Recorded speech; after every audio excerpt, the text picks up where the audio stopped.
Mawar Afi mengaku sudah siap menerima pria baru sebagai suaminya kelak. Sembari tertawa Mawar menjelaskan bahwa calonnya kelak boleh seorang duda, dan apabila dia orang kaya itu jauh lebih baik buatnya. Terakhir ia menegaskan bahwa dirinya tak ingin cari calon suami yang merupakan suami orang. Ini seolah sindiran halus dari Mawar untuk mantan babysitternya yang diduga mendekati Steno Ricardo saat masih bersama Mawar.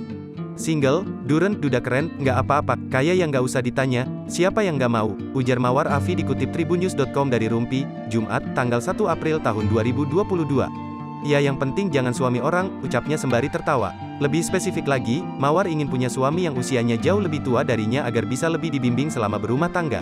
Maunya sih lebih tua, tapi namanya juga jodoh ya, nggak ada yang tahu, bebernya. Satu hal yang penting bagi Mawar adalah pria yang ingin menikahinya itu harus bisa meluluhkan hati dari ketiga anak-anaknya.